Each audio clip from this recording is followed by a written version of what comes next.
ñu am benn axe le Sahara. mu am superficie wu 5 millions de kilomètres carrés sur une longueur bu nga xamante ne de 5000 mètres de 5000 kilomètres. 5000 kilomètres. booy xool. mu regrouper plusieurs pays. mu am si biir Sahara mu am benn axe bu nga xamante ne moom la ñuy wax le Sahel.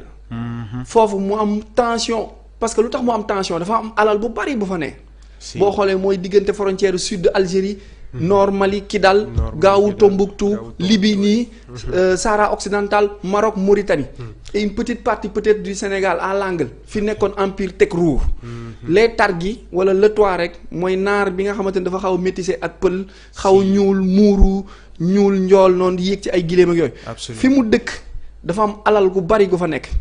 pétrole ak gaz. pétrole ak gaz ñooy ànd ñoom ñaar ñooy ànd ñooy ñëwandoo. si amul parce que gaz mooy vapeur bi pétrole bi tàngoor bi pétrole bi di génnee. tàngooru suuf si bu jàppee pétrole bi vapeur bi muy génnee mooy tegu ci kaw pétrole mooy gaz bi donc boo manqué gaz da ngay manquaale ci suuf pétrole. le gaz algérien provenait du Mali. ah oui. sous l'influence de la France qui a l'intérêt de collaborer avec l'Algérie pour mu roof ay pipeline ci suuf di manque di ko awalee ci ay caniveau ay tuyaux di alimenter la France. de 64 à 2024 les Maliens viennent de se rendre compte et toute l'Afrique que le gaz qui a fait développer l'Algérie à 90% était dans le nord Kidal.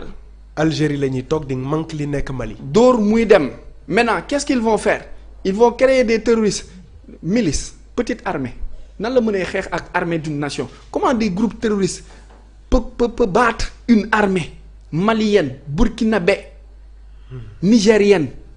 C'est parce que derrière ces groupes terroristes il y a des gros derrière eux. Comme qui? Ces gros-là c'est la France. Ah oui.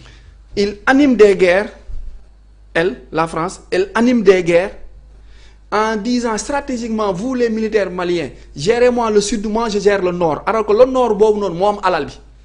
léegi bu ñu demee ba mënatuñu téye dañuy génnee idéologie indépendantiste mooy séparation.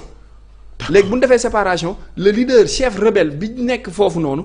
suñu daggee pays bi comme par exemple ñu daggoon le Mali en deux chef rebelle boobu mooy moom la ñuy ériger en président de la République de ce nouveau état là comme ni def Soudan du Sud su ko defee léegi coopération bi dootul jarati guerre da ngay ñëw rek branché rek di manque yow président bi yow ak sa entourage ñu leen di jox tuuti parce que France amatul lu mu mën a dundee te li mu mën a dundee fii la ko yaakaar. pour leurs intérêts alors. pour leurs intérêts yooyu les guerres ak attaques terroristes. voilà pour leurs intérêts. léegi ils vont alimenter des guerres et des attaques simulation de combat yi nga xamante ne parfois sax c'est pas réel parce que information bi RFI moo la koy jox France 24 su ne la rey nan 20 nit da nga ko mën a vérifier.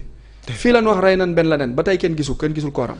nee na dañ ko tëmbal ci géej gi. justement loolu ñu laajee lu tax ngeen tëmbal ko ñun dañuy bañ mu nekk mythe bon buñ ko suulee nit ñi dañuy dem di jaamu fi mu nekk te kii il a assez fait de mal. pourquoi donc on juge George Bush ci affaire World Trade Center bi pourquoi on le juge. Le tribunal militaire américain est en train de juger George Bush. ci fait yooyu noonu amoon sur les deux tours jumelles. yi avions yi mbëkkoon mu daanu. moom la woon du woon Ben Laden yooyu aussi c'est des informations yoo xamante ni l'américain est prêt à sacrifier une petite partie de son peuple pour après gagner des centaines de milliards de dollars ñoom make money la ñuy def time is money. ba pare dañoo gëm lost time is never found again le temps perdu ne se rattrape jamais ñoom ci loolu la nekk. moo tax boo xoolee seen idéologie ay America is back ay make America great again ñoom yooyu la ñuy gëm. nous sommes les gendarmes du monde ainsi de suite. donc il fallait attaquer l'Irak de Saddam Hussein et récupérer son pétrole et déstabiliser aussi la puissance que Saddam commençait à dégager dans le Moyen-Orient. Si. donc c'est comme ça qu'ils font.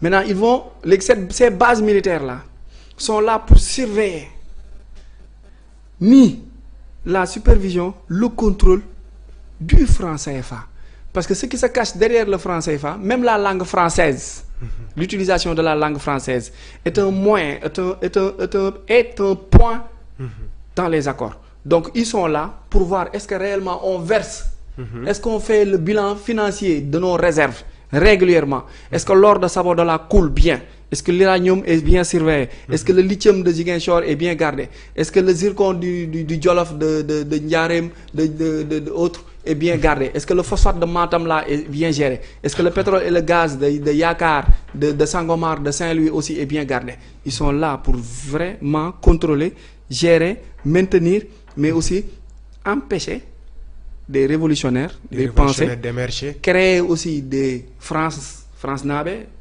si je dis France naabe waxuma français yi nekk France mais des Français à la peau noire pour aussi ñu mën a continuer le même système le néocolonialisme ok pour mu domination bi mën a continuer parce que bu dul fii amul feneen fu nu mën a dund